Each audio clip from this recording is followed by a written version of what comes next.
하나님 말씀 보셨습니다. 하나님 말씀 잠언 8장 33절부터 36절까지 말씀 보셨습니다. 구약성경 920페이지입니다. 구약성경 920페이지 잠언 8장 33절부터 36절까지의 말씀 찾으셨으면 제가 봉독하겠습니다. 훈계를 들어서 지혜를 얻으라. 그것을 버리지 말라. 누구든지 내게 들으며 날마다 내 문 곁에서 기다리며 문설주 옆에서 기다리는 자는 복이 있나니 대저 나를 얻는 자는 생명을 얻고 여호와께 은총을 얻을 것임이니라. 그러나 나를 잃는 자는 자기의 영혼을 해하는 자라. 나를 미워하는 자는 사망을 사랑하느니라. 아멘. 이 시간 웨스트민스터 소결의 문답 53강입니다. 은혜의 방편이라고 하는 부분을 살펴보도록 하겠습니다. 은혜의 방편. 자, 우리 85문 한번 볼까요? 85문 질문하겠습니다. 우리의 죄로 인하여 받게 된 하나님의 진노와 저주를 피할 수 있게 하시려고 하나님께서 우리에게 요구하신 것은 무엇입니까? 우리의 죄로 인하여 받게 된 하나님의 진노와 저주를 피할 수 있게 하시려고 하나님께서 우리에게 요구하시는 것은 예수 그리스도를 믿는 것과 생명에 이르는 회개와 그리스도께서 우리에게 구속의 은혜를 전달하시는 데 쓰는 모든 왼쪽 방도를 부지런히 사용하는 것입니다. 네, 86문입니다. 예수 그리스도를 믿는 믿음이란 무엇입니까? 예수 그리스도를 믿는 믿음이란 구원의 은혜인데 이로써 우리는 구원을 위하여 복음이 우리에게 전해주는 대로 예수 그리스도를 영접하고 그분만을 의지하는 것입니다. 예, 하나 더 보시겠습니다. 87문 생명에 이르는 회개란 무엇입니까? 생명에 이르는 회개란 구원의 은혜인데 이로써 죄인이 자기 죄를 바로 알고 그리스도 안에 있는 하나님의 자비를 깨달아 자기 죄에 대하여 슬퍼하고 미워하며 새롭게 순종하고자 하는 굳은 결심과 노력으로 죄에서 떠나 하나님께로 돌이키는 것입니다. 예, 우리가 이 소결의 문답 이거 살펴보면서 우리가 느끼는 게 있습니다. 그것이 뭐냐면 여러분 굉장히 질문이 많습니다. 질문과 대답인데 그 질문이 어떤 질문이냐면 항상 본질을 묻는 질문입니다. 우리는 당연히 알고 있다고 생각하는 그 부분에 대한 질문이에요. 그러니까 여러분 우리가 신앙생활하는 데서 얼마나 대충 하는지 그리고 우리가 얼마나 알고 있다고 착각하면서 살아가는지 모릅니다. 그런데 우리가 이 소결의 문답을 가만히 살펴보게 되면 오늘 질문부터 한번 봅시다. 오늘 질문 보게 되면 어떤 질문이 나옵니까? 예수 그리스도를 믿는 믿음이란 무엇입니까? 우리 다 안다고 생각하는 거 아닙니까? 믿으면 되는 거지. 근데 여러분 소결의 문답에서는 우리가 당연히 안다고 생각하는데 이 대답을 보게 되면 당연히 알고 있는 게 아닌 것들이에요.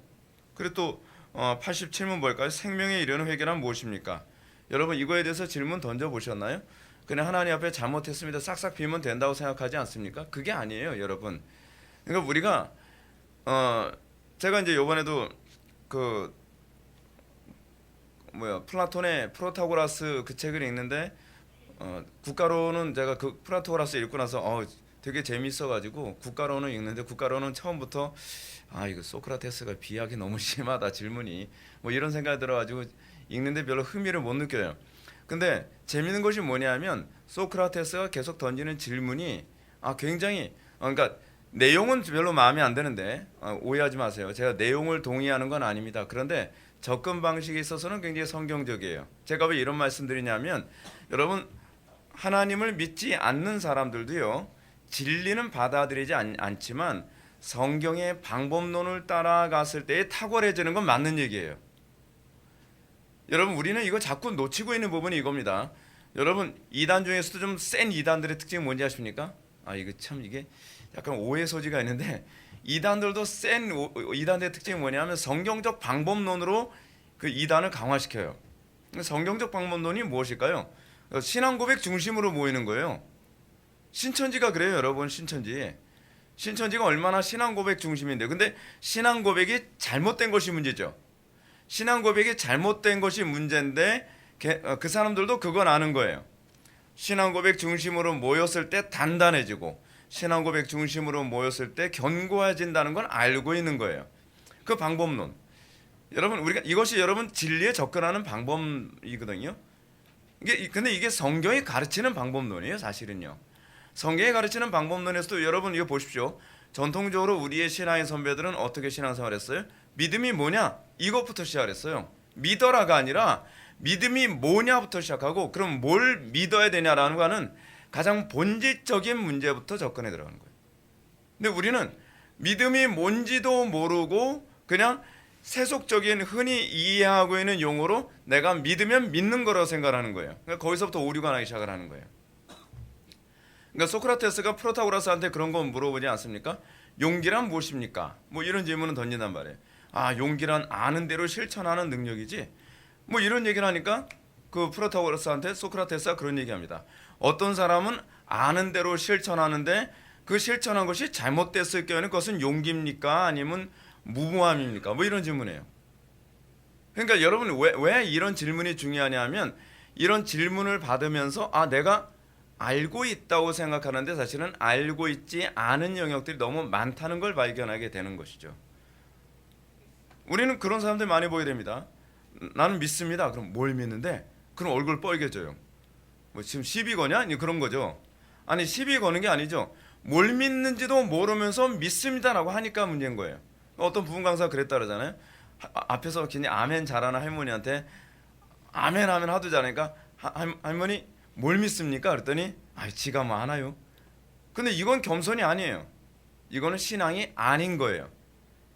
우리가 오늘 이제 그런 부분을 이제 살펴보게 될 텐데, 제가 소결의 문답이라든지 기독교 강의라든지 우리의 신앙의 선배들이 개혁자들이 쓴 글들을 읽어보게 되면 그 개혁자들의 글들이 다 그런 거예요. 그러니까 소위 용어 정리, 이거 뭐 책 광고하는 것 같은데, 다 용어에 대한 개념을 염두에 두고 그 다음에 신학적으로 발전을 하죠. 그러니까 뭐냐면 하나하나의 용어에 대한 분명한 인식을 가지고 거기에 블록을 쌓듯이 그렇게 신앙의 체계를 세워가는 거예요. 그러니까 믿음이, 신앙이 당연히 단단할 수밖에 없죠. 근데 우리가 소위 믿음이라고 하는 그 블록들은 어떤 거냐면 다 거품 같은 블록이에요. 톡 치기만 해도 아무것도 없는, 알맹이도 없는 블록이란 말이에요. 그러니까 내가 나름대로 신앙생활 잘하고 있다고 생각을 하는데 신천지나 그렇지 않으면 구천지 뭐 그런 이단들이 와가지고서 뭐 말도 안 되는 질문을 던지죠. 근데 말도 안 되는 질문, 예를 들어서 구원 받았어? 당연히 구원 받은 거 아닌가? 근데 구원이 이런 거라는 거 알고 있었어? 그럼 한 번도 생각해 본 적이 없는데, 그럼 그때서부터 이제 무너지기 시작하는 거예요. 왜냐하면 본질을 모르니까요. 본질을. 그러니까 우리는, 여러분, 이제 우리가 이번 2020년 수련회는 이제 인간론을 이제 들어가야 되는데, 어떤 조직 신화에서 순서가 뭡니까? 신론 다음에 그 다음에 인재론 들어가나요? 순서가 까먹었네. 하나님에 대한 본질을 알고 난 다음에 그 다음에 우리는 무엇인가? 우리는 어떤 존재인가에 관한 인식으로 들어가야 되죠. 그죠? 근데 우리가 어떤 존재인지 인식을 안 해요. 흥미로운 게, 여러분, 제가 프로타고라스 읽으면서 제가 되게 재미있었던 것이 무엇이었냐면 인간 존재에 관한 얘기부터 시작을 해 나가는 거예요. 인간은 도덕을 학습할 수 있는가, 학습할 수 없는가에 관한 문제에서부터 이제 덕에 관한 얘기. 우리는 덕을 배워서 실천할 수 있는 존재인가, 우리는 덕을 배워도 실천할 수 없는 존재인가에 관한 이런 인간론에 관한 얘기부터 시작을 하거든요. 적절하죠. 굉장히 적절한 얘기예요. 내가 어떤 존재인지도 모르고 그리고 신앙생활을 어떻게 할 거예요? 문제가 뭔지 아세요? 요즘 교회 다니는 사람들 내가 죄인이라는 거 인식을 못하면서 신앙생활을 해요. 내가 어떤 존재인지도 인식을 못하고 어떻게 신앙생활을 하죠? 근데 성경은 뭐부터 시작하죠? 넌 이런 존재야 라고 하는 걸 가르쳐주죠. 근데 그걸 성령께서 어떻게 알게 해주죠? 난 의인인 줄 알았는데 난 죄인이었다는 거예요. 나는 내 힘으로 구원을 얻을 수 있다고 생각했는데 내 힘으로 구원을 받을 수 없는 존재라는 걸 알게 하죠. 거기서 이제는 그러면 신앙의 접근 방식이 결정되는 거죠. 내가 어떤 존재인지를 알아야 신학의 접근 방식이 가능해지는 거 아닙니까? 예를 들어서 어떤 아이가 앞으로 진로를 선택한다는 거예요. 뭐 진로를 선택하는데 내가 어떤 사람인지 모르면서 어떻게 진로를 선택합니까? 예를 들어서 우리는 중학교 졸업해서 고등학교 들어갈 때 어떻게 진로를 먼저 설정하죠? 이과냐 문과냐. 저는 너무 선명하더라고요. 전 그냥 문과예요. 숫자하고 사이가 너무 안 좋기 때문에 전 문과라고 그냥 그냥 확신을 했어요, 저는 그냥.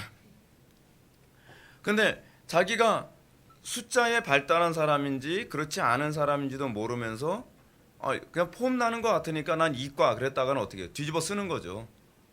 그렇지 않나요?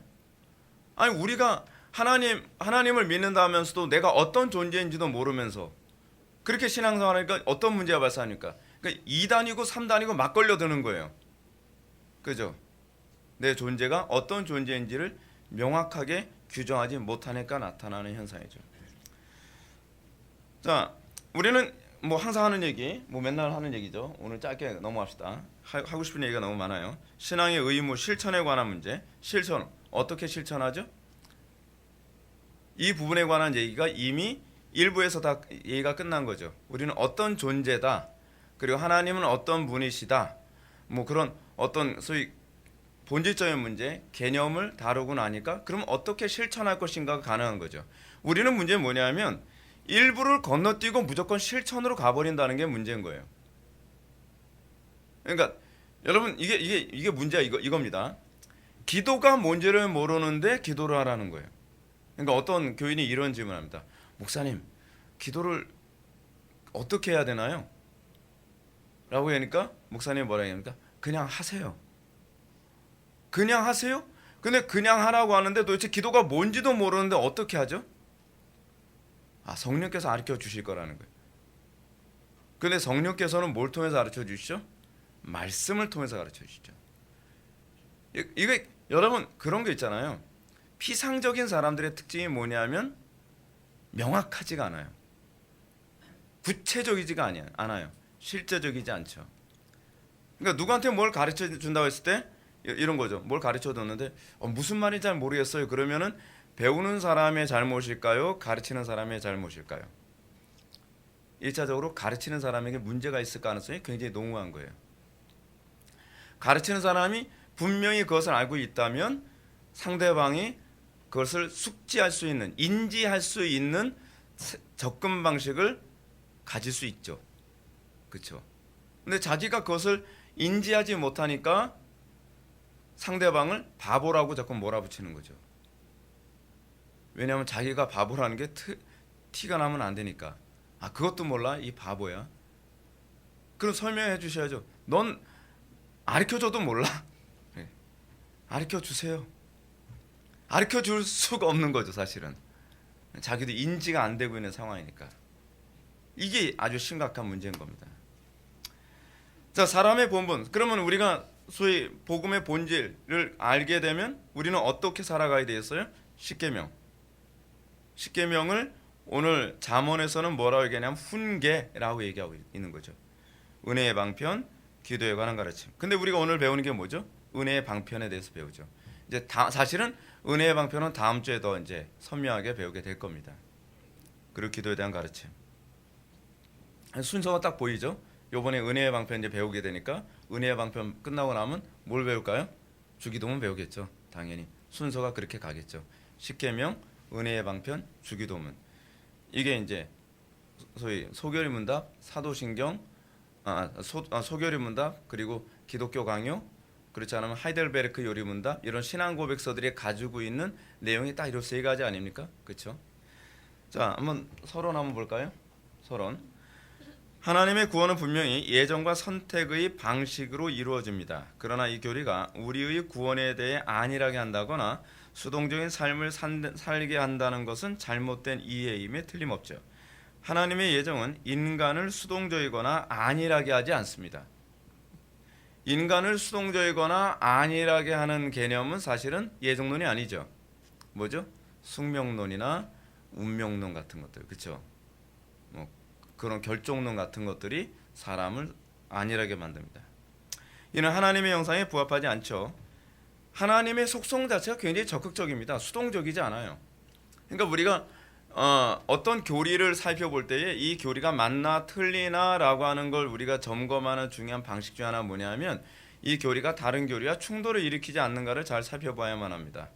그러니까 예정론을 얘기하고 나서 그래 예정론을 믿는 사람들은 수동적일 수밖에 없어 라고 한다면 하나님의 형상과 위배되어진다는 걸 발견하게 됐을 때 그 교리가 틀렸다는 걸 알 수 있는 거죠. 그죠?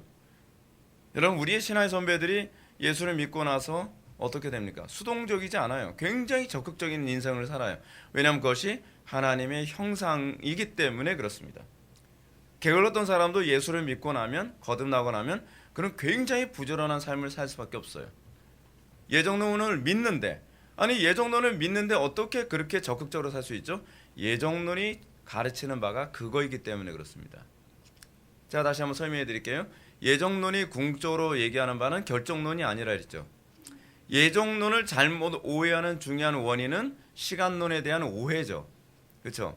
하나님께서는 과거에 모든 것을 예정하셔서 미래의 것을 결정하신다고 생각하기 때문에 그렇습니다. 그렇지 않죠. 하나님께서는 하나님에게서 모든 것은 현재죠. 그렇죠? 이거는 제 얘기가 아니라 성경의 얘기이고 칼빈의 얘기이기도 해요.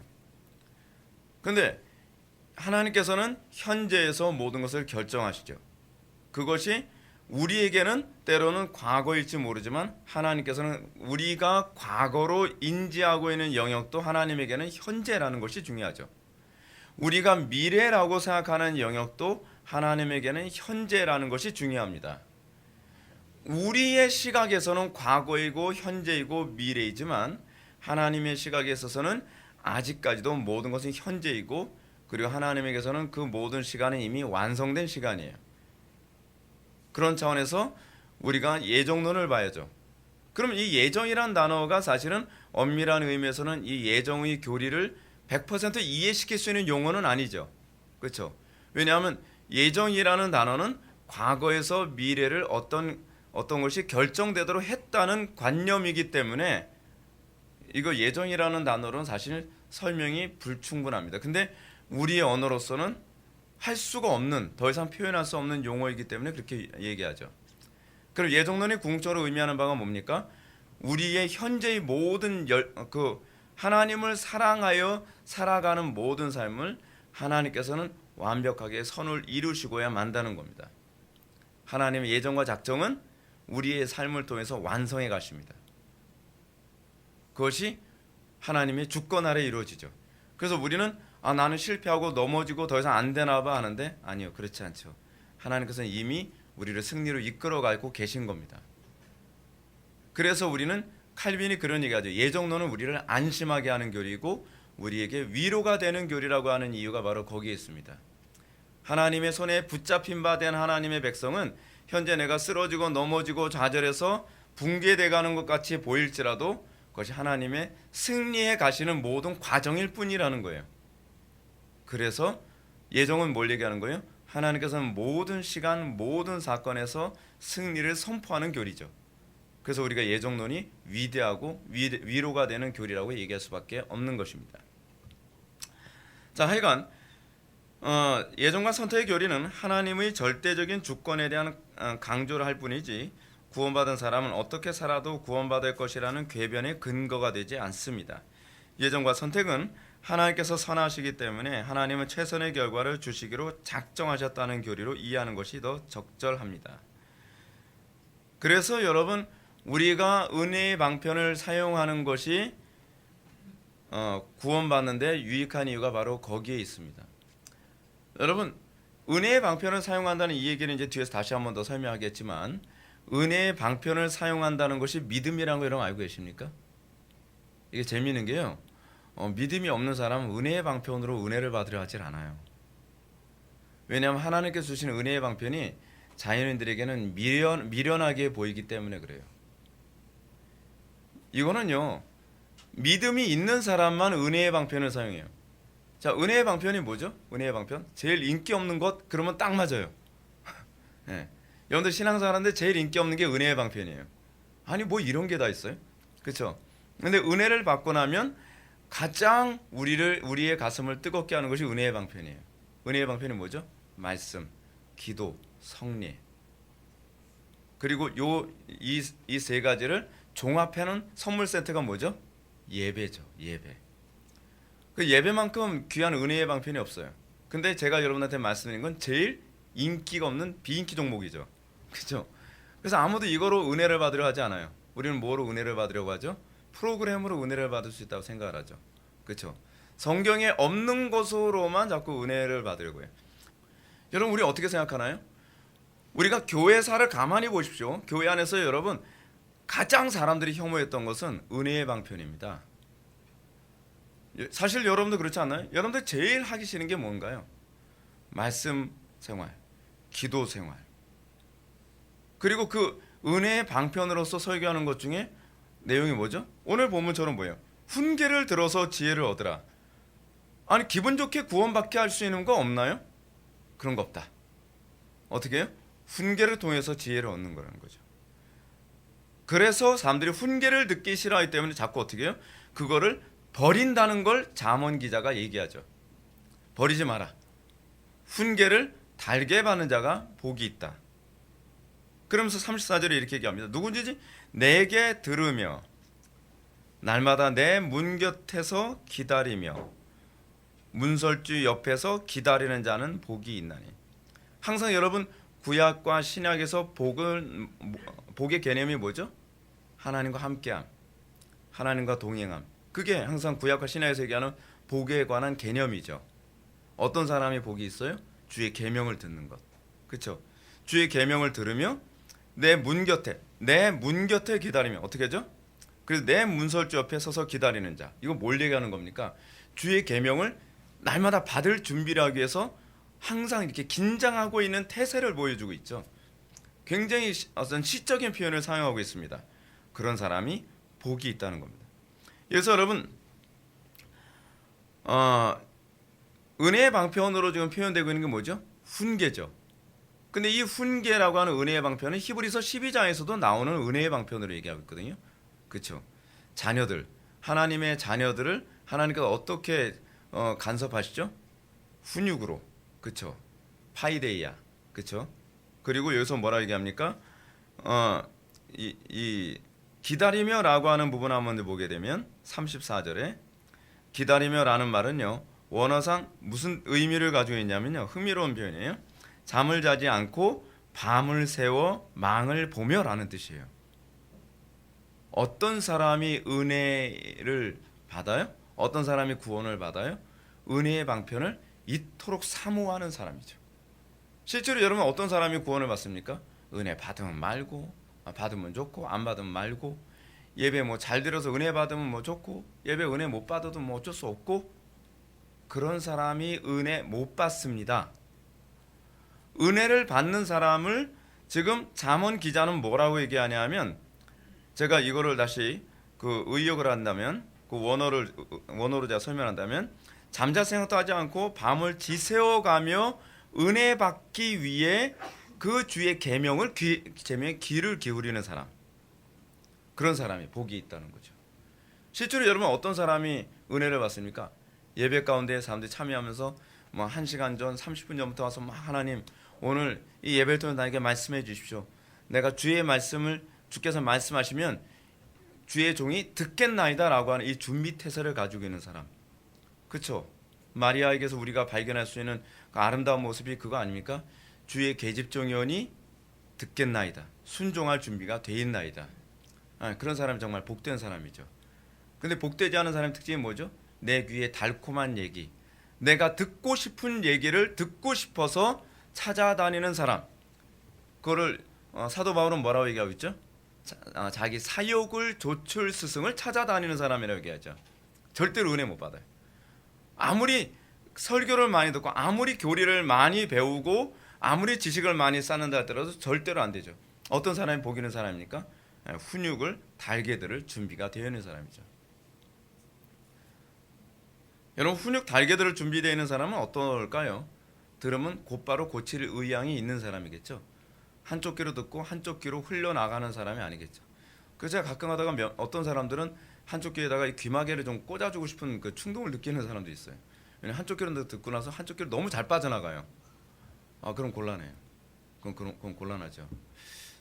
저는 제가 이제 하나님께 제가 은혜 받은 제가 이제 복되다라고 하는 것을 제가 느낀 게 뭐냐면 저는 누구한테 이렇게 조언을 들으면 이 마음에 새기는 게 있거든요. 그걸 제가 그래서 한자 중에 제일 좋아하는 걸 제가 어떤 단어라고요? 명심이라고 하는 내가 단어를 제가 굉장히 좋아합니다. 명심. 마음에 새긴다는 얘기 아닙니까? 그죠? 새길 명자에다가 마음 심자를 쓰잖아요. 근데 지금 잠언에서도 어떤 사람이 복이 있다고 얘기하냐면 항상 교훈을 듣고 싶어서 항상 귀를 기울이고. 그래서 제가 중학교 때 같은 경우에도 누군가 이런 이 진리를 해줄 수 있는 사람을 제가 얼마나 찾아다녔는지 몰라요. 진짜 저는 목말랐어요. 중학교 때서부터. 그래서 제가 어떤 형님한테도 이제 교회 형님이 있는데 나름 좀 똑똑하다고 하는 형님인데 그 형님 집을 자주 찾아갔어요. 왜냐하면 그 형님하고 얘기를 나누면 뭔가 지혜를 얻을 수 있을 것 같아서. 가면 헛소리 할 때가 너무 많아서 짜증날 때가 되게 많았는데 정말 저는요 사실은 그 말을 공감해요. 공자가 그런 말 했잖아요. 아침에 도를 들으면 저녁에 죽어도 좋다. 죽어도 싸다가 아니라 죽어도 좋다예요. 근데 저는 그 말을 공감해요. 진짜 도를 듣고 싶더라고요. 도를 하십니까 말고요. 지금 여기서 잠언에서도 그 얘기를 하는 거죠. 그토록 진리를 사모하는 자 복이 있다는 거죠. 이게 이제 마태복음 5장에서 심령이 가난한 자로 표현되어지죠. 이게요. 같은 개념입니다. 그래서 35절 보면 이렇습니다. 대저 나를 얻는 자는 생명을 얻고 여호와께 은총을 얻을 것임이니라. 그러나 나를 잃는 자는 자기의 영혼을 해하는 자라. 나를 미워하는 자는 사망을 하느니라. 어떤 사람이 여호와를 잃는 자죠? 여기서 나는 누굴 얘기하는 거죠? 나는 사실 이 나는 사실은 여성 명사예요. 지혜예요. 지혜를 잃는 자는 자기 영혼을 해하는 거죠. 근데 지혜는 어떻게 얻어요? 잠언에서는요. 항상 훈계로 그 거친 소리로 또는 쓴 소리로 지혜를 얻죠. 왜 그럴까요? 왜 지혜는 그렇게 얻을 수 있을까요? 지혜의 독특한 특징을 우리들에게 얘기해 주는 겁니다. 겸손해야 지혜를 소유할 수 있다는 걸 얘기해 주고 있는 거예요. 어떤 사람만이 쓴소리에 귀를 기울일 수 있을까요? 겸손한 사람에게. 어떤 사람만이 지혜에 귀를 기울일까요? 진짜 사모하는 사람에게. 어떤 사람만이 지혜에 귀를 기울일 수 있을까요? 그 가치를 아는 사람만. 그죠? 그 속성을 얘기하고 있는 거예요. 그렇죠? 그런 사람은 생명을 얻는 거죠.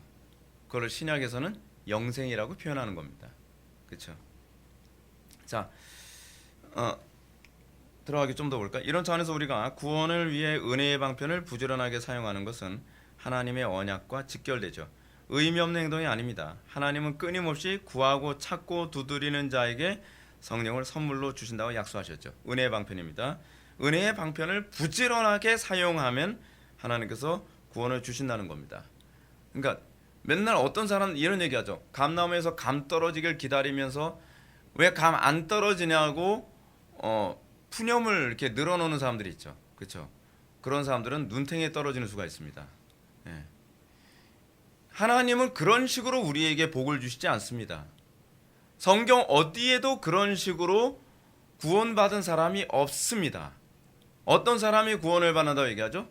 주의 이름을 부르는 자, 구하고 찾고 두드리는 자, 그리고 목마르게 주의 생명을 찾는 자, 그리고 어떤 쓴소리에도 귀를 기울일 준비가 되어 있는 자, 그런 자가 지혜를 얻을 것이고 영생을 얻을 것이고 그리고 하나님과 동행하는 복을 얻게 될 것이다 라고 얘기하는 것이죠. 구약에서도 보십시오. 괜찮았던 왕이 한순간에 복이 떠날 때가 어떨 때입니까? 선지자의 말에 귀를 기울이지 않게 되었을 때, 하나님의 신이 떠남이 선지자를 멀리함으로 같이 이렇게 나타나죠. 그죠?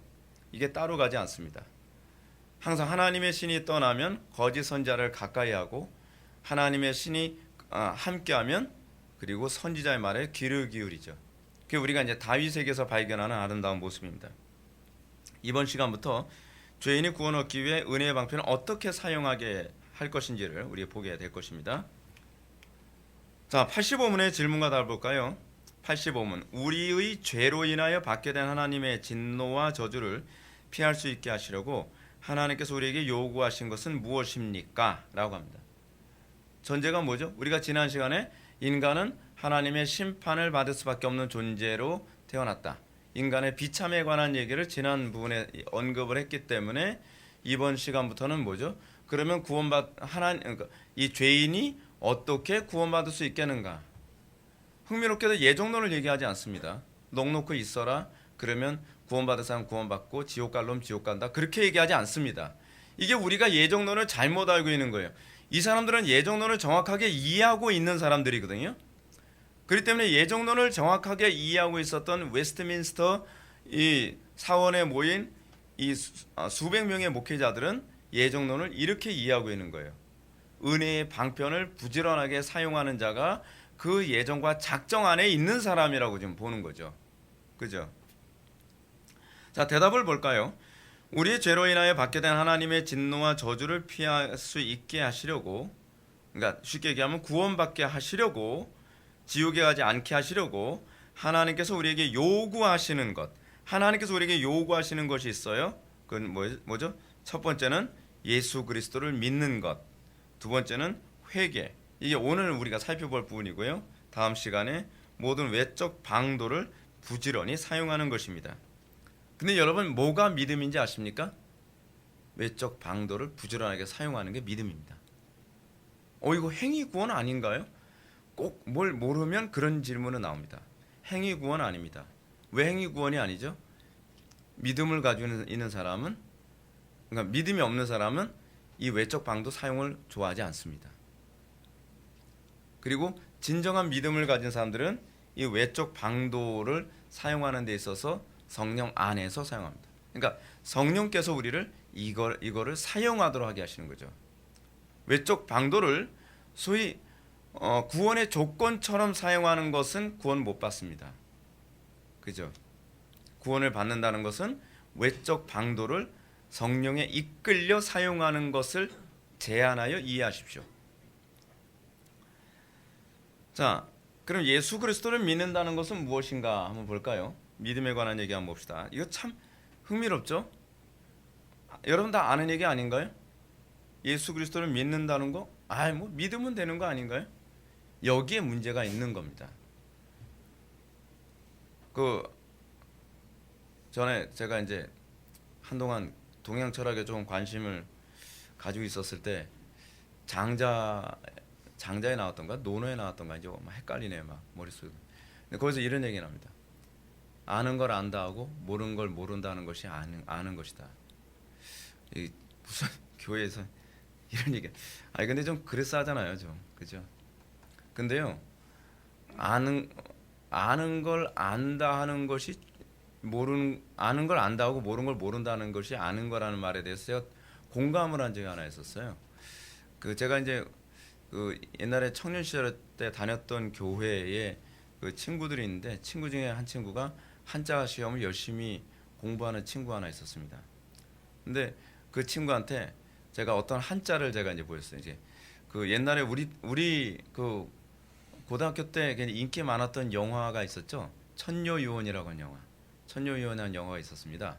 거기에 나오는 한자였어요.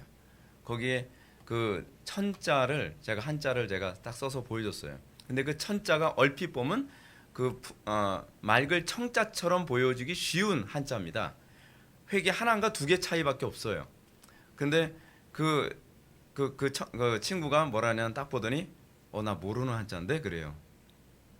왜냐면 우리나라에서 안 쓰는 한자거든요. 그래서 제가 안 거죠. 얘는 진짜 아는구나. 그게 아는 거예요. 근데 우리는 대충 딱 봐서 그냥 청자 아니야? 사실은 잘 모르는 거죠. 그죠? 신앙생활은 여러분 그렇습니다. 예수를 믿는다는 거 이런 거 아니야? 거기에는 여러분 사실 소망이 별로 없습니다. 적어도 우리가 예수를 믿는다고 한다면 예수를 믿는다는 것이 무엇인가? 라고 했을 때 똑부러지게 우리가 얘기할 수 있어야 되겠죠. 그 개념을 얘기할 수 있어야 되겠죠. 자, 86문은 이렇게 얘기하죠. 예수 그리스도를 믿음이란 구원의 은혜인데 이로써 우리는 구원을 위하여 복음이 우리에게 전해주는 대로 예수 그리스도를 영접하고 그분만을 의지하는 것입니다. 저는 여기서 굉장히 좀 와닿는 표현이 뭐냐면 그분만을 의지한다는 얘기입니다. 여러분 이건 믿어야만 의지합니다. 예. 우리 하나님 믿는다고 하면서도 의지 잘 안 하잖아요. 하나님 의지한다는 것이 여러분 뭐로 나옵니까? 기도로 나오는 거죠. 오늘도 우리 가정 예배를 하는데 오늘 본문에서 므낫세 왕이던가 므낫세 왕이었던 것 같아요. 근데 므낫세 왕에 대해서 하나님께서 그토록 혐오하셨던 것 중 하나가 뭐냐면 우상에게 분향하고라고 하는 부분이에요. 분향한다는 게 무슨 얘기인지 아십니까? 기도한다는 얘기입니다. 하나님께 기도하지 않고 우상에게 기도한다는 얘기예요. 여러분들이 우상에게 기도하는 방식이 뭘까요? 그거를 추구하는 거죠. 그거에서 어떤 방법론적 솔루션을 찾아내려고 애를 쓰는 거, 그것이 여러분 기도 아닌가요? 여러분 기도하면서 여러분 뭘 합니까? 자기의 문제를 가지고 하나님께 올려드리면서 하나님으로부터 솔루션, 그 해결책을 찾는 것이 그게 기도 아닌가요? 그렇죠? 우리가 하나님을 믿는다고 한다면 우리는 기도에 전혀 힘쓰게 되어 있죠. 근데 한국 교회가 지금 심각한 게 뭔지 아세요? 기도를 안 해요. 기도를 안 하니까 어떤 현상이 나타나요? 여러분 기도를 안 했을 때 나타나는 현상을 번연히 뭐라고 얘기했죠? 현명함이 떨어져요. 그러니까 신학적으로 그렇게 많은 지식을 가지고 있다고 하고 그리고 그토록 목회 경험이 많다고 하는 사람이 전 모모 씨의 말에 대해서도 분별을 못해요. 그건 애교로 봐줄 거지. 뭐 그거 가지고 중심을 봐야 될 거 아니냐. 이런 얘기를 서슴지 않고 얘기해요. 왜 그럴까요? 그런 거 보면서 우리 느끼죠. 저분이 기도 생활이 없구나. 분별을 못하는구나. 조금이라도 기도해보고 하나님의 감정을 느낀다고 한다면 하나님께서 얼마나 분노하실지는 그냥 알 수 있는 것 아닌가요? 성경에도 다 나와 있는 얘기고요. 자, 그럼 먼저 한번 봅시다. 믿음이란 무엇인가? 믿음이란 구원의 은혜입니다. 바울은 믿음이 우리에게서 난 것이 아니라 하나님의 선물이라고 얘기합니다. 구원이 뭐라고요? 은혜입니다. 믿음이란 은혜입니다. 믿음은 내 힘으로 얻게 된 것이 아니에요. 우리가 결단하거나 선행을 해서 주어지는 것이 아니라는 얘기입니다. 하나님의 주권 아래 있다는 뜻이죠. 그러면 이런 질문 나오죠. 목사님, 말이 다르잖아요. 좀 아까는 은혜의 방편 열심히 사용하면 구원받는다고 하지 않았나요? 맞아요. 근데 하나님의 주권을 인정한다는 얘기가 뭔지 아세요? 그게 믿음이 무엇이냐를 의미하는 중요한 개념이에요. 하나님의 방법으로만 추구하는 게 믿음이에요. 자, 예를 한번 들어볼게요. 하나님께서 이스라엘 백성들에게 전쟁을 하라고 하는데 어떤 전쟁을 요구합니까? 예를 들어서 미디안과 전쟁을 하는 기드온에게 뭐라고 얘기하고 있어요? 너는 전쟁터에 나가는데 탱크 준비하고 그렇게 얘기 안 합니다. 일단은 숫자부터 줄여요. 그것이 하나님께서 사용하시는 방편이라는 거예요. 나는 이 전쟁의 방편, 이 미디안과의 싸움의 방편을 300명으로 나는 한정하겠어. 이거 믿음 아닌가요? 그거 행위구원이라고 여러분 얘기하겠습니까? 아니잖아요. 300명으로 한정했어요. 오케이. 근데 그 300명이 글래디에이터 같은 사람들이 아닌 거예요. 300 영화에서 하는 것처럼 막 갑바가 막 나오고 막 그냥 배에 막 왕자 새겨져 그런 사람들이 아니에요. 그중에 막 배 나온 사람도 있고 몸매 완전히 무너진 사람도 있을 테고 별의별 사람 다 있어요. 근데 그런 거로 하지 않고 그냥 물을 어떻게 떠마셨냐를 가지고 300명을 딱 제한을 했어요. 오케이, 좋습니다. 근데 그 다음에 뭐예요? 항아리 들고 나요. 횃불하고 항아리. 항아리에서 때려 죽이라는 겁니까? 도대체 무슨 얘기인지 모르겠어요. 근데 여러분, 그걸 하나님께서 규정하신 방편을 사용하는 것이 주권을 인정하는 거죠. 그게 믿음입니다, 여러분. 왜 오늘날 한국교회가 싸우는 영적 전쟁에 자꾸 실패한지 아십니까? 이런 얘기 많이 하죠. 기도가 밥을 먹여주냐? 아니 지금 기도할 때예요? 나가서 해야 되는 거 아닙니까? 자꾸 이런 얘기하죠. 근데 우리는 그렇게 생각하지 않죠. 우리는 기도가 가장 빠른 방법이라고 믿죠. 왜냐하면 이것이 하나님께서 사용하시는 은혜의 방편을 믿기 때문에 그런 거예요. 저 이런 소리 굉장히 많이 들었습니다. 기도해야 됩니다. 그러면 기도는 할 만큼 했대요. 그래서 제가 할 만큼 한 게 얼만큼인데요. 그러니까 저한테 막 쌍심지치고 뜨고 쳐다보는 거예요. 기도에 대한 확신이 없다는 얘기죠. 여러분, 이 믿음이 은혜라고 하는 개념은 우리는 아무 일도 하지 않아도 넉넉히 있으면 구원이 주어진다는 개념이 아니라, 믿음이라고 하는 것은 하나님께서 규정하신 은혜의 방편으로도 충분하다고 믿는 거죠. 여러분, 종교개혁 이전의 이 교회의 타락의 문제가 뭔지 아십니까?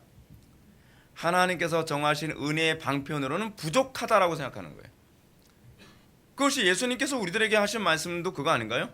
더하거나 감하지 말라는 거죠. 우리 신앙생활에서 어떻게 합니까?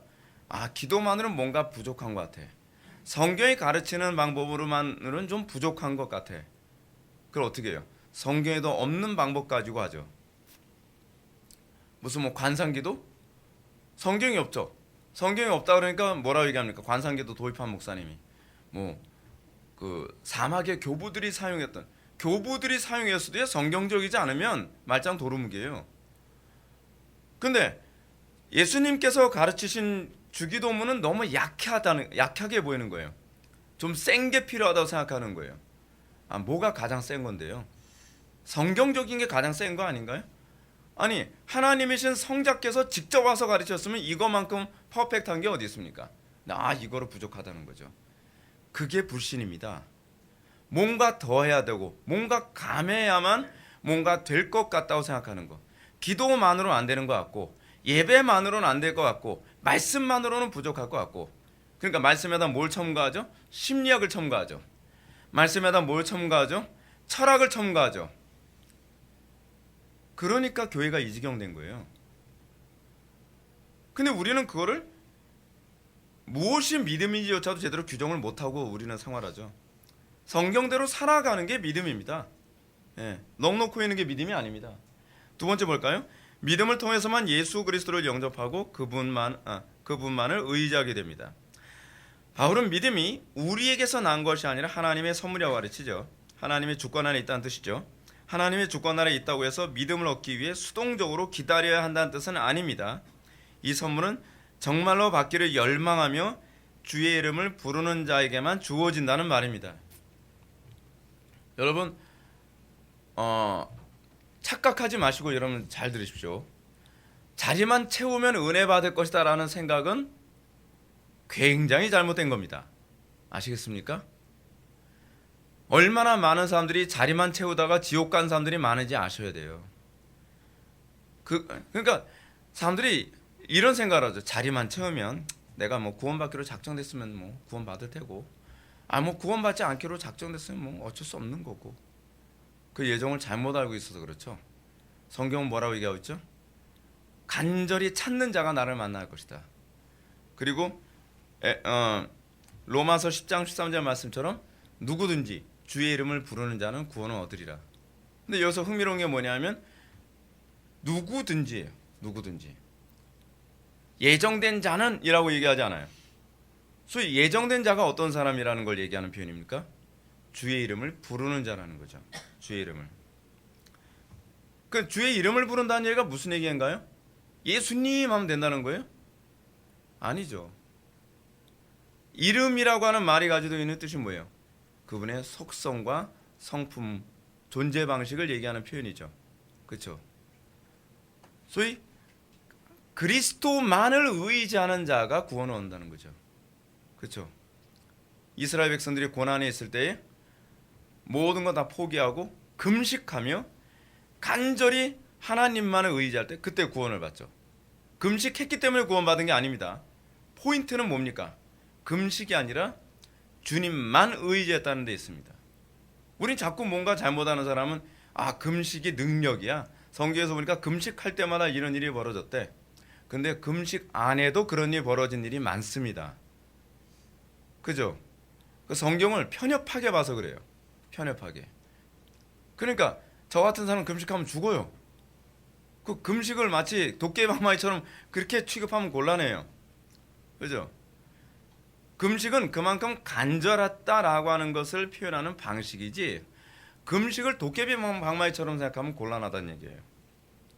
자, 성령님은 믿음을 통해서 그리스도를 영접하게 하시며 그분만 의지하게 하십니다. 믿음이 뭐죠? 그분만을 의지하게 되는 거죠. 이는 믿음이 성령께서 우리에게 은혜를 주시는 유일한 수단이란 뜻입니다. 믿음은 수단입니다. 아시겠습니까? 근데 누가 사용하는 수단이죠? 내가 사용하는 수단이 아니라 성령님께서 사용하시는 수단입니다. 성령님께서 우리를 그리스도와 연합시키시고 성령께서 우리를 거듭나게 하실 때에 뭘 사용하신다는 거예요? 믿음이라는 것을 사용하신다는 겁니다. 그래서 우리가 하나님을 전적으로 신뢰하게 되면서 거듭나게 되는 것이고 전적으로 신뢰하게 되면서 소위 그리스도와 연합을 경험하게 된다는 거예요.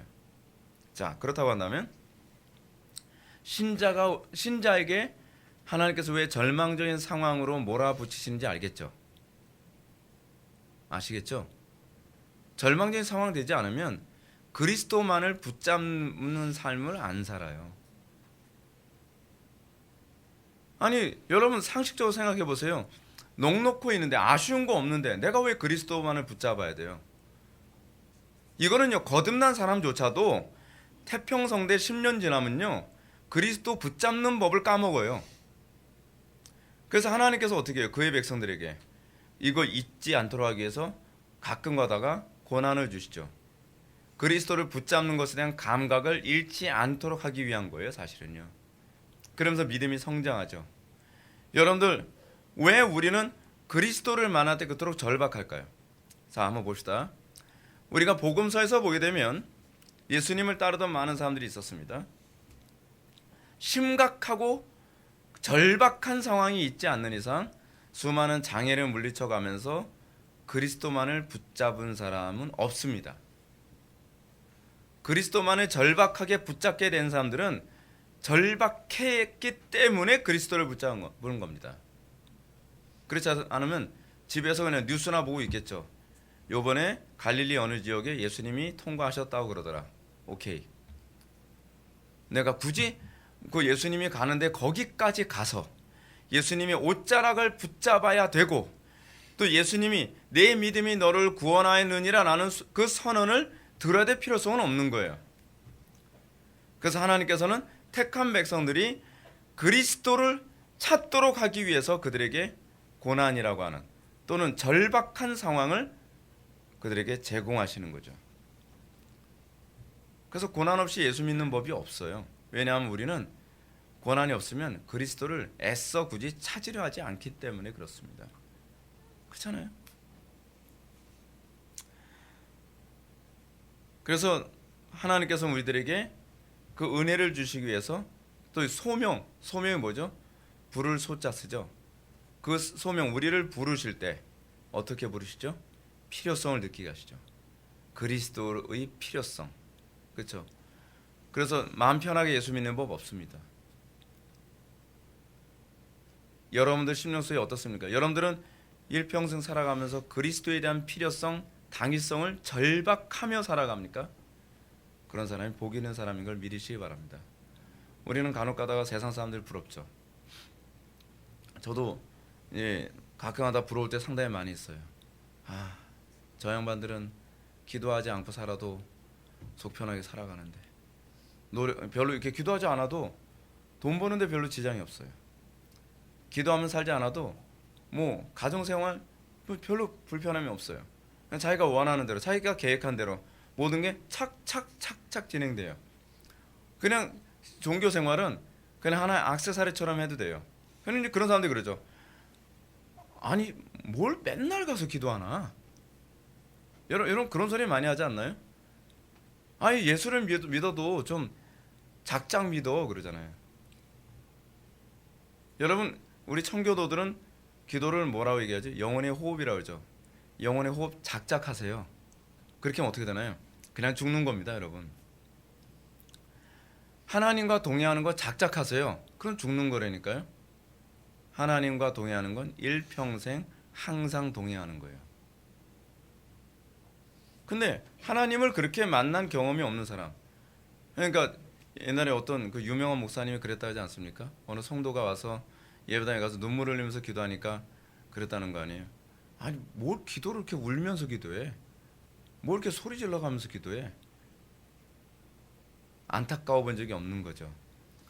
진짜 절박하게 그리스도를 붙잡아야 된다는 것이 무엇인지 모르는 거죠. 그러니까 납득이 안 가는 거예요. 어떤 사람이 복 있는 사람입니까, 여러분? 심령이 가난한 자, 의에 줄이고 목마른 자, 애통하는 자, 그런 사람들은요, 그리스도를 한순간도 놓치고서는 살 수가 없을 만큼 심각한 거예요. 그래서 복된 거예요. 여러분, 우리는 기도 안 하고 사는 것이 좋을 거라고 생각하죠? 그렇지 않습니다. 저도 육신적으로는 그게 편하죠. 예. 저도 그렇게 살고 싶어요. 천국 가면 이제 맨날 기도하지 않아도 되겠지. 할렐루야. 그래서 기도 생활 너무 힘들잖아요. 맨날 하나님께 매달려도 뭐 맨날 매달리면 하나님께서 맨날 안 해쳐 주시는 것도 아니고, 그죠? 가끔가다 어쩔 때는 자녀의 떡을 취하여 계획의 주이 마땅치 아니하도다 막 저한테 그렇게 얘기하시는 것 같고, 제가 걔인가요? 뭐 이렇게 그러고 싶을 때도 많고, 그죠? 근데 하나님께서는 그 과정을 통해서 관계를 더 가깝게 하시는 거예요. 그래서 은혜의 방편이 그래서 중요한 겁니다. 자, 바울은 빌립보서 3장 9절에서 뭐라고 얘기하나요? 그 안에서 발견되려 함이니 내가 가진 의의는 율법에서 난 것이 아니요 오직 그리스도를 믿음으로 말미암은 것이니, 다시 얘기해서 그리스도를 통하여 회복된 관계로 말미암은 것이니 그건 믿음으로 하나님께 난 의의라고 가르칩니다. 그리스도를 믿음으로 말미암은 믿음이란 오로지 그리스도의 가르침과 계시에 근거한 믿음으로 하나님과의 관계를 회복했다는 겁니다. 우리는 어떻게 믿음을 얻게 되죠? 철학으로요? 그렇지 않으면 프로그램으로요? 그렇지 않으면 경배와 찬양으로요? 우리는 믿음 그렇게 갖지 않습니다. 우리는 믿음을 말씀으로만, 솔라 스크립투라. 어떻게 말씀으로만 우리가 믿음을 갖죠? 하나님의 말씀이 여러분들 신비에 새겨지면서 믿음을 갖게 됩니다. 그러니까 제가 여러분한테 계속 던지는 질문이 그거예요. 여러분들은 지속적으로 그 일이 벌어지고 있습니까? 여러분들 마음속에 하나님의 말씀이 이쪽 귀로 들어와서 이쪽 귀로 나오지 않나요? 그러면 안 돼요. 하나님의 말씀이 여러분들의 신비에 각인되어져야 돼요. 근데 그 각인되어질 때 어떤 일이 벌어지느냐? 휘필드의 말처럼 심령 속에서 천둥과 번개가 일어나요. 심령 속에서 지진이 일어나요. 내가 당연히 옳다고 생각했던, 당연히 이것이 옳다고 생각했던 그 무엇인가가 와르르 무너지는 일이 설교 시간마다, 예배 시간마다 그 일이 벌어지죠. 그 정도의 충격이 아니고서는요, 우리는 하나님의 말씀을 살지 못합니다. 여러분들 예배 가운데 여러분들이 기대해야 되는 것은 그겁니다. 하나님의 말씀이 내 심령 속에서 천둥과 번개로 역사하느냐, 몽롱한 중에 또는 의식이 왔다 갔다 하는 가운데서 그런 식으로 들어서는 여러분 백날 들어도 여러분 은혜 못 받습니다. 제가 언젠가 어떤 분한테, 우리 개척한 지 한 몇 년 됐을 때, 한 6년 정도 됐을까요? 예배 시간에 상습적으로 이렇게 주무시는 분이 계셔서 제가, 그분이 저보다 연배가 많지만 제가 따끔하게 좀 얘기를 했습니다. 얘기를 했더니 그분이 이런 얘기예요. 목사님 다 들었어요. 그러길래 이 양반 은혜가 뭔지 모르는 사람이 있구나. 그냥 한 방에 알았어요. 그냥 듣는 게 중요한 게 아니에요. 정보가 중요한 게 아니에요. 여러분, 정보가 여러분을 변화시키지 않습니다. 뭐가 변화시키는 거죠? 말씀이 여러분들 심령에 박혀야 변화됩니다. 근데 다 들었어요. 무슨 얘기인지 다 알아요. 고칠 수가 없어요. 그렇게 인정을 안 하잖아요. 인정을요. 여러분, 바울의 믿음은 수많은 고난과 난관 가운데서도 그리스도께 대한 신뢰를 가지고 하나님께 따르게 되었고, 그로 말미암아 새로운 삶을 살게 되었다고 합니다. 믿음이 뭐예요? 어떤 고난 가운데서도 그리스도를 따르게 만드는 것, 주의 계명을 추구하게 되는 것.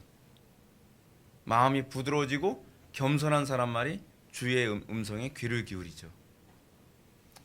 여러분, 전 다윗이 참 위대하다고 생각하는 게 그겁니다. 자기가 임금인데, 그렇죠? 일개 선지자가 와서 당신이 간음하였습니다. 당신이 범죄했습니다. 그리고 당신을 하나님께서 이렇게 징계하신다고 얘기합니다. 그런데 선지자의 입에서 하는 말을 선지자의 말로 듣지 않고 하나님의 음성으로 들어요. 그게 믿음이에요. 그게 믿음. 그렇게 안 들릴까 봐 저는 여러분들이 걱정이 되는 거예요. 여러분들이 하나님의 음성으로 들리지 않기 시작하면, 그리고 그것이 사람의 음성으로 들리기 시작하면 저 선지자 또는 저 목사가 나를 미워한다고 생각하고 그 다음에 태도가 달라지게 되죠. 그러면서 마음이 굳어져 가는 겁니다. 그런 과정을 밟아요. 그런 과정을. 참된 믿음이란 어떤 것인가 볼까요? 웨스트민스터 신앙고백서 14장 2장을 보면 구원하는 믿음의 주요한 행위들은 은혜, 언약, 덕택으로 칭의와 성화와 영생을 위해서 그리스도만을 받아들이고 영접하고 의존하는 것입니다. 참된 믿음은 오로지 그리스도만을 받아들이고 영접하고 의존하는 것입니다. 여러분, 그리스도만을 받아들이는 겁니다. 이 얘기는 무슨 얘기냐면 여러분들이 설교를 들을 때에 설교에서 맞는 얘기도 있고 틀린 얘기도 있죠. 근데 어떤 사람은 틀린 얘기만 받아들이는 사람이 있어요. 참 그것도 보통 은사가 아니에요. 맞는 얘기해도 그거는 전혀 귀담아 듣지 않고 철학 얘기할 때 귀담아 듣고 세속적인 얘기할 때 귀담아 듣고 그리고 기껏 설교 듣고 났는데 틀린 것만 얘기를 하기 좋아해요. 왜 하나님께서 그렇게 하실까요? 아니 목사가 100% 맞는 얘기만 해도 은혜를 받고 변화될까 말까인데 틀린 얘기가 있을 수 있는 가능성이 있는 인간 목사를 사용하시는 이유가 뭘까요? 그 이유는 여기에 있죠. 하나님을 사랑하는 사람만 듣도록 만드는 방식이에요. 신비죠, 신비. 그래서 베레아 교인들 같은 경우는 어떻죠? 그 말씀, 사도들의 말을 들으면서도 혹시 그런가 그러하지 않은가 들어보고 그러하면 하나님의 음성으로 듣죠. 그렇죠? 근데 거기서도 세상 철학적 접근 방식이라면 걸러낼 줄 아는 거죠. 신앙이 그겁니다. 모든 걸 믿는 게 신앙이 아닙니다. 믿을 걸 믿는 게 신앙이고요. 믿어선 안 될 걸 안 믿는 게 신앙입니다. 근데 신앙이 잘못되면 어떤 문제가 생깁니까? 믿어야 될 걸 안 믿고 믿어선 안 될 걸 믿어요. 그러면서 그런 사람들이 이단에 빠지고 그런 사람들이 망가져가는 겁니다. 좋은 설교 들었다고 얘기하죠. 그리고 어떻습니까? 그래서 잠언은 이렇게 얘기하죠. 어리석은 자는 온갖 말을 믿는다. 여러분 이거 굉장히 위험한 얘기입니다. 그러니까 제가 여러분한테 그런 얘기 하잖아요. 저 이렇게 얘기하면 저 목회하는데 지장 많은 거 저도 알아요. 솔직히 목회자들이 목회할 때 제일 편한 게 뭔지 아십니까? 교인들을 광신자로 만드는 게 제일 편합니다. 여러분들이 저를 하나님처럼 보고 제가 하는 말은 무조건 오케이 하는 사람으로 만드는 게 그게 목회하기 편하죠. 저도 알아요. 그런데 그건 목회가 아니죠. 그건 자기 숭배를 받는 거죠. 아이돌이 되는 거죠. 아이돌이. 근데 여러분 문제는 뭐냐면 오늘날 상당수의 목회자들이 아이돌이 되고 싶어 해요. 교인들이 내 말이 맞았나 틀렸나를 점검하는 걸 싫어해요. 온갖 말을 다 믿길 바라죠. 그래서 어떤 사람을 좋아합니까? 아멘맨, 아멘걸. 그렇죠? 그렇다고 해서 여러분 제가 틀린 말 했으면 이제는 틀린 말 했으니까 그렇게 하라는 얘기는 아니겠죠. 여러분 중요한 건 여러분들이 걸러서 듣는 것도 하나님께서 여러분들에게 은혜를 주실 때만 가능하다는 얘기입니다. 여러분 좋은 신앙이라고 하는 건 하나님을 믿는 신앙이지 목사를 믿는 신앙은 아닙니다. 그죠? 목사는 믿음의 대상이 아닙니다. 그렇죠? 사랑해야 될 대상이죠. 성도들도 믿음의 대상이 아닙니다. 사랑의 대상이에요. 시간이 지나면서 그거 굉장히 많이 느낍니다. 여러분들도 많이 느낄 겁니다. 어떤 목사님 때문에 실족했다. 아니요, 그거는 잘못한 거예요. 그 목사님을 믿음의 대상으로 생각하지 마십시오. 목회자도 언제 어떻게 변할지 모릅니다. 변하지 않아야 되지만 그렇기 때문에 여러분들이 목회자를 위해서 기도해야 되는 거죠. 그리고 목회자도 여러분들 위해서 기도하는 것처럼 그건 서로가 그렇게 가야 되는 거예요. 왜냐하면 우리는 서로가 사랑해야 될 대상이지 믿어야 될 대상이 아니기 때문에 그렇습니다. 우리의 믿음의 대상은 오로지 그리스도밖에 없습니다. 그게 믿음입니다. 그래서 여러분 구원하는 믿음의 세 가지 측면을 보면 이렇습니다. 첫 번째, 지식, 노티티아, 라틴어입니다. 믿음에는 반드시 내용이 있어야 됩니다. 그 내용, 어떤 내용이죠? 대상에 대한 내용이죠. 믿긴 믿는데 뭘 믿는지 모른다고 한다면 그거야말로 멍청이 아닙니까? 근데 한국교회 교인들이 신앙생활을 한대요. 신앙생활. 근데 뭘 믿느냐고 물어보면 잘 몰라요. 이건 되게 심각한 거죠. 이게 한국교회에 지금 보편적으로 일어나고 있는 일이에요. 그럼 뭘 믿는가? 목사를 믿는 경우가 많죠. 그건 잘못된 겁니다. 목사가 하는 말은 무조건 따라다니고.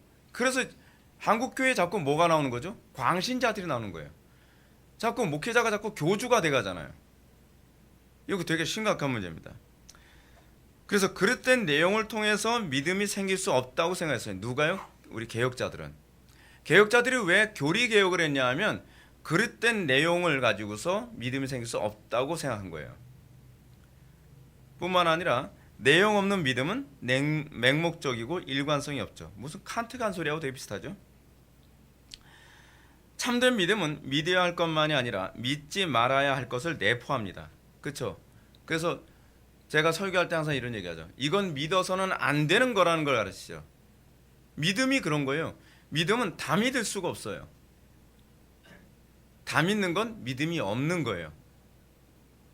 어떤 사람은 아르미니안주의를 믿다가 또 개혁주의적으로 믿다가 왔다 갔다 해요. 그건 믿음이 없는 거예요. 믿음이 있으면 한쪽은 믿지 못할 것, 한쪽은 믿을 것의 선이 분명해지죠. 참된 믿음은 믿어야 할 것만이 아니라 믿지 말아야 할 것을 내포한다 그랬습니다. 믿어야 할 것과 믿지 말아야 할 것을 구별하지 못하면 어디로 가요? 우상 숭배로 갑니다. 왜 우상 숭배로 갈까요? 믿음의 내용이 없으면 믿음의 대상은 메신저가 돼버려요. 그렇기 때문에 그 사람이 우상이 된다는 거죠. 그래서 어떤 현상이 나타나죠? 전통적으로 항상 교회사 안에서 메신저가 우상이 되는 방식은 뭘까요? 사람들을 우민화시키는 거예요. 사람을 우민화시키면 메신저가 숭배를 받을 수 있기 때문에 그렇습니다. 오늘 대부분의 교회가 대형화되기 위해 믿음의 내용을 명확하게 가르치지 않고 우민하는 현상은 우상 숭배 현상입니다. 그 다음에 구원하는 믿음의 두 번째 조건은 뭐냐면 동의입니다. 아센수스라고 하죠. 동의란 단순히 이해를 말하지 않습니다. 전인격적인 동의를 뜻합니다. 물론 타락한 본성은 하나님의 명령을 지적으로는 동의할 수 있습니다. 상당수의 사람들이 제 설교를 지적으로는 동의합니다. 근데 항상 어디서 부딪히기 시작을 하냐면 지적으로 동의하는데 여러분들의 감정의 동의를 제가 요구하면 그때서부터 저하고 이제 감정이 상하기 시작을 하는 거예요. 머리로는 동의가 되는데 현실적으로는 동의가 안 된다는 얘기를 많이 해요. 근데 그건 믿음이 아닌 거죠. 동의는 감정과 의지까지 동의하는 것이어야 돼요. 그것은 성령의 은총이 아니면 안 되죠. 이를 위해 신자는 그래서 기도에 씨름을 해야 합니다. 왜냐하면 내 힘으로 안 되니까요. 그러나 그 이전에 설교자는 성경을 신자가 납득되도록 가르쳐야 할 의무가 있습니다. 동의되지 않으면서 억지로 행하게 된다면 형식주의 신앙, 다시 얘기해서 위선적인 신앙으로 빠질 수가 있기 때문에 그런 거죠. 설교자는 동의를 유발할 수 있는 설교를 해야만 합니다. 말도 안 되는 설교하면서 무조건 동의해라. 그건 성경적이지 않습니다. 사도들도 그렇고 예수님도 그렇고 아주 논리적으로 얘기했습니다. 명확한 근거를 가지고 얘기해요. 로이드 존스도 그 설교를 뭐라 하죠? 로직 온 파이어, 불붙은 논리라고 얘기합니다. 그것이 로이드 존스가 생각하는 설교의 개념이에요. 세 번째로 신뢰, 피투치아. 지식과 지식에 대한 동의만으로 구원을 얻는 믿음에 이를 수는 없습니다. 지적으로 동의하지만 신뢰하지 않을 수 있습니다. 신뢰는 순종을 동반합니다. 참된 신뢰는 순종을 동반하죠. 바울은 로마서 1장 5절에서 믿어 순종케 하나니, 그래서 믿어 순종케 한다라는 말에서 믿음과 순종을 동의어로 사용하고 있죠. 그렇죠? 이게 바울 신화에서 자주 나오는 표현입니다. 바울은 믿음의 자리에다가 순종을 집어넣기도 하고요. 순종의 자리에다가 믿음을 집어넣어서 문맥상 믿음과 순종이 동의어라는 그런 문학적 방법론을 사용합니다. 사도 야고보는 이와 같이 행함이 없는 믿음은 그 자체가 죽은 것이라고 해서 지적 동의와 신뢰의 근본적 차이를 지적합니다. 오늘날 교리적 지식이 있지만 그 지식이 자신을 구원하지 못하는 이유가 여기 있습니다. 지적 동의를 하지만 신뢰하지 못하는 겁니다. 순종하지 않는 겁니다. 여러분들이 진짜 신뢰한다면 순종하는 거죠. 순종하는 겁니다. 우리가 믿노라 하면서 순종을 안 하면 안 되죠. 예를 들어서 뭐 수영을 배운다고 합시다. 수영을 배우는데 수영의 방법은 오케이 동의한다. 그럼 어떻게 해요? 그럼 그 다음서부터는 그 배운 것에 자기를 맞춰가기 시작하는 것. 그렇죠? 처음에는 어설프죠. 처음에는 어설퍼요. 뭐 어떤 수영의 방법론 뭐 얘기하면서 예를 들어서 뭐 자유형을 하는데 그 쉽게 안 나온단 말이에요. 근데 계속적으로 그러니까 지식이 기준이 돼서 그 기준이 지식의 행동을 맞춰가죠. 근데 맞추는 건 어떨 때 맞추죠? 그 지식을 신뢰할 때 맞춰가는 거죠. 근데 신뢰하지 않는 사람은 지식을 배워도 그것대로 안 하죠. 자기만의 매뉴얼을 가지고서 빠져 죽죠. 이게 문제인 거예요. 이게 오늘날 기독교인들이 어떤지 아나요? 성경 오케이 인정한다는 거예요. 근데 가르친 대로 안 해요. 꼭 뭐라 그러죠? 꼭 그렇게까지 해야 되나요? 이것밖에 없다. 너무한 거 아닌가요? 아니다. 왜죠? 진리니까. 진리의 속성이 그래요. 진리의 속성은 이것밖에 없어요. 거기에 맞춰가는 거예요. 그러면서 그리스도를 닮아가는 거죠. 우리가 여러분 수영을 예를 들어 아까 수영 얘기했는데 수영을 하는데 꼭 그렇게까지 해야 되나요? 하는 사람들의 특징이 뭐죠? 그럼 수영 강사가 뭐라 그래요? 이거 마스터하고 그 다음에 당신 마음대로 하세요. 기본을 익히고 난 다음에 그 다음에 응용하는 거에 뭐라고 하지 않죠. 근데 기본도 안 된 사람이 꼭 손을 꼭 이렇게 해야 되나요? 뭐 저렇게 해야 되나요? 그럼 뭐라 그러죠? 그냥 눌러버리십시오. 그냥. 예. 아니 모르면 배워야 되잖아요. 하나님 앞에서 우리가 모르기 때문에 우리는 하나님께 맞춰가야 되는 건 아닌가요? 그래서 어린아이와 같은 신앙이 필요하다는 거예요. 그래서 우리는 뭐라 그러죠? 아니 오랜 경험을 통해서 숙련된 어떤 지식을 가지고 수영은 이렇게 해야 된다라고 하는데 그렇게 따라하지 않으면서 왜 나는 저 사람처럼 10년을 운동을 했는데 수영을 했는데 왜 저 속도가 안 나오나요? 그러면 수영 강사가 뭐라 그랬어요? 시킨 대로 안 하니까. 그 자세가 안 나오니까. 발 이거 할 때 무릎 굽히지 말라 그랬잖아요 하는데 자기는 굽히는 게 편하거든요. 이런 식의 문제를 인정하지 않으니까 신앙에 진보가 없는 거거든요. 제가 뭐라 했죠? 그게 믿음이 없는 거예요. 수용을 했다는 게 믿음이 아니라 그 지식을 철저히 신뢰하고 그 지식에 날마다 맞춰가려고 하는 것이 믿음이라니까요. 무슨 말인지 알죠? 그래서 신앙은 뭐예요? 그래서 온전을 추구하는 게 신앙이에요. 스탠다드가 신뢰할 만하다고 믿을 때 온전을 추구하잖아요. 그래서 어떻게 해요? 그 매뉴얼에 정확하게 맞춰가기 위해서 날마다 자기 자신을 끊임없이 수정 보완하면서 매뉴얼에 맞춰가는 거죠. 근데 그 매뉴얼이 성경이잖아요. 우리가 성경을 믿는다고 한다면 우리는 내 생각, 내 경험, 내 편리성 포기하고 성경에다 정확하게 맞춰가기 위해 나는 날마다 죽노라. 그리고 온전을 향해 달려가는 거죠. 현실 얘기하면 안 되죠. 이것이 오늘날 기독교 신앙을 가졌다는 사람들에게 나타나는 가장 심각한 불신앙입니다. 생명에 이르는 회개란 무엇인가? 87문 생명에 이르는 회개란 구원의 은혜인데 이로써 죄인이 자기 죄를 바로 알고 그리스도 안에 있는 하나님의 자비를 깨달아 자기 죄에 대하여 슬퍼하고 미워하며 새롭게 순종하고자 하는 굳은 결심과 노력으로 죄에서 떠나 하나님께로 돌이키는 것입니다. 아유, 이게 말도 굉장히 길죠? 빨리 끝내야 되는데 1번 생명에 이르는 회개란 구원의 은혜입니다. 성경은 회개 없는 신앙은 구원받은 신앙이라고 보기 어렵다고 얘기합니다. 여러분 신앙생활하면서 회개 없이 믿음 들어왔다 그런 거 없습니다. 회개는 없는데 믿음이 들어간 것 같다. 그거는 내 믿음이 지적으로 머무른 믿음인지 그렇지 않으면 진짜 내가 회심한 또는 중생한 믿음인지 좀 점검해 볼 필요성이 있어요. 저는 모태신앙이라서 모태신앙도 똑같아요. 그 과정 다 있어요. 우리가 자꾸 착각해요. 그걸 합리화. 뭐 신앙은 뭐 느낌이 아니라 느낌이 있어요. 없는 게 아니에요. 느낌이 없다는 건요, 칭의가 느낌이 없다는 얘기입니다. 이거 사람들이 어설프게 알고 있어서 문제예요. 칭의나 양자되면 느낌이 아니에요. 근데 중생에 대해서 루이스 벌코프도 뭐라 하냐면 반드시 이건 체험적인 경험을 동반한다고 얘기하고 있어요. 왜요? 열매로 나타나니까. 따라서 이 삭개오가 회개에 합당한 열매를 맺었을 때 비로소 예수님이 뭐라 말씀하시죠? 오늘 구원이 이 집에 이르렀으니 이 사람도 아브라함이 자손이미로다 라고 선언합니다. 생명에 이르는 회개가 바로 언약의 표징이기 때문에 그렇죠. 그렇죠. 이로써 죄인이 자기 죄를 바로 알고 라고 하는 부분 뭘까요? 회개에서 빠지지 말아야 될 점은 성령의 조명을 통해 자기 죄를 바르고 알게 됨. 내가 어떤 존재인지 알게 되는 것. 그렇죠. 소위 너 자신을 알라. 그 소크라테스가 한 소리 아닙니다. 너 자신을 알라. 그게 어디서 나왔더라? 제가 또 까먹었네. 나이 먹으니까 자꾸 까먹어요. 이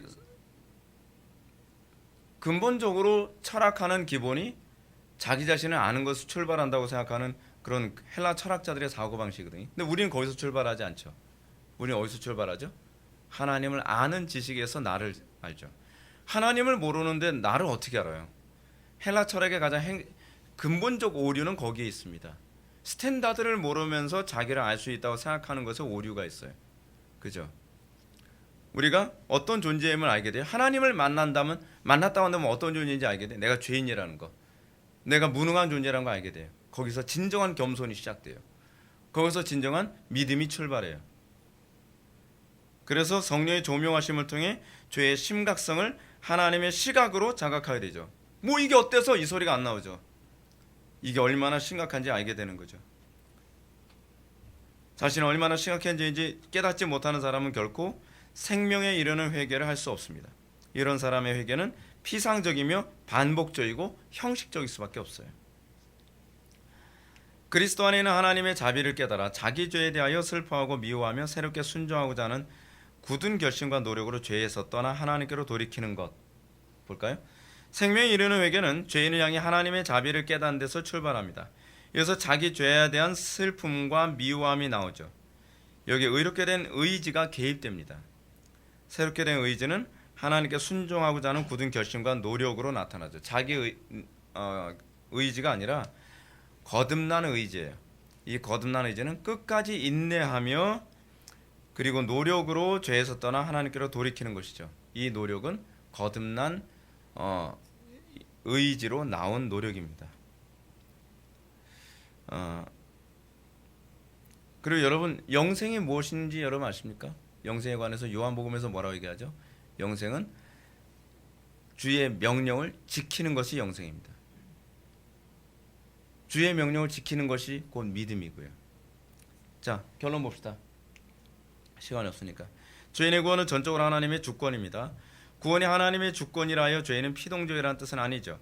하나님은 죄인의 적극적인 참여를 독려하시고 그 안에서 영생에 참여하게 하십니다. 이를 위해 죄인은 끊임없이 구하고 찾고 두드리는 과정을 밟게 됩니다. 이거 믿음 없이는 이렇게 못해요. 그렇죠? 이것을 다른 말로 주의 이름을 부름이라고 합니다. 근데 여러분 구하고 찾고 두드리는 이 과정의 믿음은 회심한 믿음이 아닙니다. 이건 회심을 위한 믿음이에요. 죄인이 구원 얻기 위해 주의 이름을 부르게 되면 성령 하나님은 그에게 선물로 믿음을 주십니다. 믿음을 통해서 신자는 비로소 그리스도와 한 몸으로 연합하게 됩니다. 주님의 주권을 인정한다면 우리는 전심으로 주님을 구하고 찾고 두드려야만 합니다. 주님께서 우리에게 허락하신 방법만을 사용하는 것, 그것이 믿음인 것을 믿으시기 바랍니다. 기도하시겠습니다. 사랑이 많으신 하나님, 우리가 오늘 시간 그리스도를 믿는 믿음이 무엇인지 우리가 살펴보았습니다. 우리가 신앙생활을 할 때에 바르게 알고 정확하게 가는데 우리가 열심을 품게 하여 주옵소서. 성경만이 우리의 유일한 스탠다드됨을 우리가 인정하고 우리가 그 온전을 향해서 끊임없이 구하고 찾고 두드리는 그런 은혜의 삶을 살아가게 하여 주옵소서. 예수님의 거룩하신 이름으로 기도올옵나이다. 아멘.